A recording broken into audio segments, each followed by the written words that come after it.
your boy BlastphamousHD, and today we're here to watch 3 scary true sleepover stories. It is by the homie Mr. Nightmare. You know, he tells some of the better stories on YouTube, especially scary ones. If you guys want to check out the link to this original video, it will be in the subscription down below. I fucked that word on. God damn it, fuck it, man. Fucking, you know what I mean. This happened when I was 15 years old. My best friend Anthony wanted me to come over for the night since his parents would be gone all weekend. I rode my bike over and put it in his backyard before letting myself in through his back door. We played basically every video game he had, from FIFA all the way to Call of Duty, with popcorn and other junk food spilled out all over the floor. Hell yeah! As the night progressed, we moved from video games to watching half a movie and getting bored to doing prank calls at close to 10 o'clock. Anthony made a few calls to different pizza places. When it was my turn, I just dialed a few random numbers in hopes to get someone at their house. On, say, my 4th attempt, I finally reached somebody. A guy with a deep and rough voice picked up, answering with a yeah instead of a hello. Anthony's laughing in the background made me stumble with my words mid-sentence, ultimately cracking up into laughter. I had never done a prank call, so I sucked at it. The guy on the other end was silent. I regained a straight face and tried to continue with the call. It went something like this. Sir, would it be alright if I borrowed one of the wheels from your car? What's your name, kid? My name is Bob. Really? You sure it's not Anthony? It hit me like a brick. I looked up at Anthony, whose face was noticeably full of fear. I hung up the phone, not wanting to be on the line with whoever that was for another second. Anthony, who the hell was that? I asked him. I don't know, he told me. Does your caller ID info display your name or something? No, it shows my dad's name. We hopped on the computer and did some research, trying to figure out how it was possible to get someone's name through their phone number. It didn't make sense how he could get Anthony's name so quickly. He was way too young at the time to be on any of those personal information sharing websites. We ended up asking a question on Yahoo Answers, since no one had a similar experience. The question turned up no answers. I suggested he call his dad, but he said he wasn't supposed to have anybody over for the weekend, so he didn't want to call. We planned on sleeping in the living room, so we just resumed watching the movie that we hadn't finished from earlier. Right after the phone call had left my mind, me and Anthony looked at each other when we heard his front storm door opening, and then the doorknob to the front door began to turn. It only was able to turn about halfway before the lock restricted it.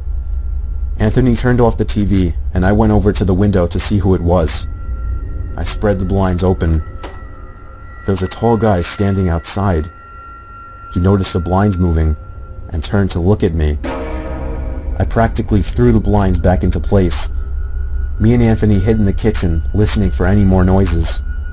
We heard the sound of the gate to the backyard opening, as it was right outside the kitchen window.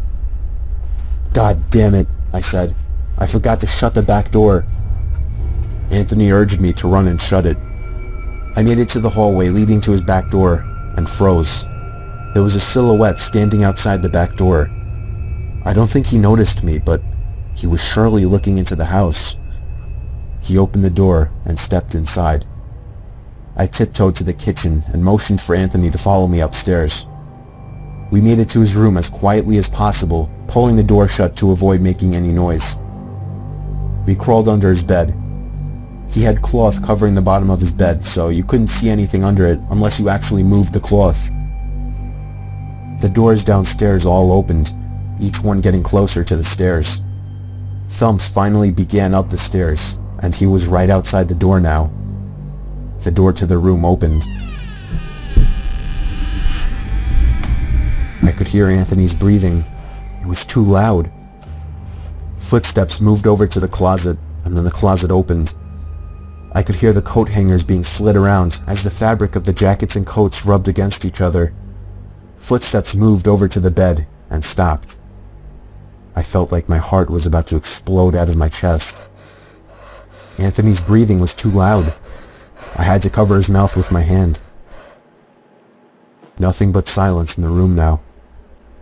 We laid still for so long, I almost thought he wasn't even in the room anymore. I moved my hand away from Anthony's mouth and whispered in his ear, "You think we can make a run for it?" He was about to answer when the most disturbing, memory-haunting scream I'd ever heard filled my ears as Anthony was seemingly dragged out from under the bed. I crawled out and saw him struggling with the man. I desperately looked around for anything to use as a weapon. I settled with the screwdriver sitting on his nightstand. I hurried over to the man and drove the screwdriver into his back. He let go of Anthony as he let out a scream of agony, giving us time to get the hell out of the house. Running onto the road would give away our position too easily. It would take too long to make it to his neighbor's house. We dove for the tree line in the woods and took cover behind a bush, watching the house. The back door opened as the man stepped outside, looking around the backyard. He then looked out to the woods. I felt his eyes pass me as he scanned through the tree line. It seemed that it was too dark for him to see us. Then, he turned his head back in our direction. I ducked behind the bush. "Joe, he's coming." "What?" "Dude, get up, we gotta run." He was right. The man was approaching us fast. How could he have seen us? We ran through the woods with the leaves crunching under us, giving away our position. When Anthony tripped over something, I crouched down with him, hoping we had run far enough. Not even 20 seconds later, oncoming footsteps from the direction we were running from came fast. They slowed down only 2 trees away from us, as we lay face down in the leaves. Moments later, the footsteps take off in another direction. We waited until we could no longer hear them, and took off back in the direction of the house. While running, over the sound of leaves crushing and my heavy breathing, I could swear I heard leaves crushing from behind us. We made it back to his backyard, into his house, and this time remembering to shut the back door. We were now able to call the police. Anthony stayed on the line with them, while I patrolled the back windows, making sure nobody was out there. It was so dark though, I couldn't see anything.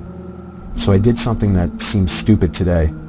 I turned on his backyard lights, and immediately in the distance, over by the woods, I saw him, standing in front of a big tree. He turned off back into the woods and disappeared out of sight. That was the last time me or Anthony ever saw him. I would be lying if I told you we heard the occasional knocks at our windows or something cliche. No, that was it. 5 years have passed and nothing has happened. Do I wonder if it was somehow linked to the prank call? Maybe. Does it make sense? Not really.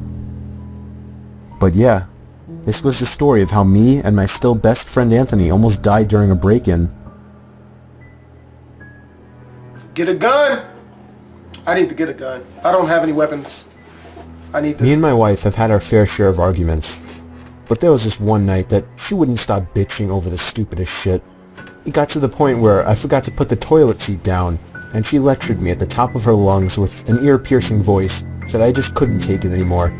I called my buddy Paul up, and he told me I could crash there for the night. I was exhausted, and I didn't need to deal with my crazy wife at the time.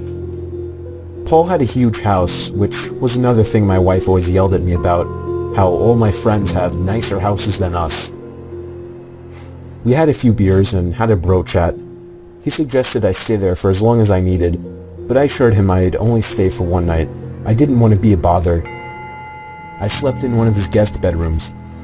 Surprisingly, he has 3 guest bedrooms, but has only needed to use one of them so far. He never uses the other 2 bedrooms, and only plans on using them for a party or something like that. All 3 guest bedrooms in the house are lined up next to each other, while Paul's bedroom is across the hall. It's a weird setup for sure, but it let me hear strange noises coming from the next room over. I assumed it was Paul doing something in there, but it quickly got annoying, so I decided to just walk over and see what was going on. I tried the doorknob, but it was locked. I cracked the door open to Paul's room and asked him what the noise was. He was already in bed as well. He didn't hear anything. Upon asking why he kept the door locked, he told me he always keeps those 2 doors locked as he keeps some personal belongings in there. I warned him that there was a strange noise coming from the room, and he told me to just go back to sleep, and if I continued to hear it, come back to him. So I did. I went back to bed, and the noises were completely gone now. A half hour passed. I was starting to drift off to sleep at last, when I heard the slightest tap on the wall. It came from the other side, the next room over.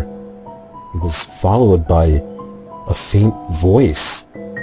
I jolted up from the bed and ran back to Paul's room. This time, he took me seriously. He got the key to the 2 doors and unlocked the one next to mine. We stepped inside and felt a breeze hit us on the way in. The window was completely open, along with the closet. We dug through the entire room. The bed had marks on it as if someone were on it. The closet was full of empty bags, and his valuable belongings that were in his drawers were gone. Paul suddenly ran out to the hallway. I was confused at first, but I caught on quickly as he was checking the other room. I was right by his side as he unlocked the door to the 3rd guest bedroom, and the first thing we saw was a black figure jumping out the window onto the patio roof. Paul was about to jump out after him, but we instead both ran outside through the back door in hopes to catch him. He was gone already. It's a good thing we didn't catch him though, because what we found in this room was far more disturbing. The white sheets on the bed were stained with blood. The closet had the butcher knife he had been missing sitting on the floor with a few blood spots on it. And of course, all of his valuable belongings were gone. These people, most likely homeless and likely dangerous drug addicts, were living in his home for a little more than a week. He had even mentioned something about how fast his food goes, and yet he's so skinny when we were drinking. That made a lot more sense now. As far as we know, none of them were ever caught. Damn! Need to lock your shit. The fuck? I remember it like it was yesterday. It was my first sleepover, an important part of my childhood. It was my good friend. His name was Jordan. We were 10 years old. He had a huge basement where we could play video games until 1 in the morning and then sleep on the couches. Skipping the teeth brushing like 2 little rebels, we went straight to trying to get some sleep on the couches. I fell asleep with ease. I woke up at some unknown time. I realized the TV was still on, with a blank screen. It was giving off a very dim light, but it was enough to notice something in the far corner of the basement, by the stairs. It was some tall object. I didn't know what it was, and I can't really describe how it looked. All I know is it almost reached the ceiling. The sound of the TV turning off and the small amount of light vanishing was almost enough to make me start screaming. I shut my eyes and just laid there motionless. I don't even remember falling back asleep. All I remember is waking up to a sudden and horrid screaming coming from upstairs.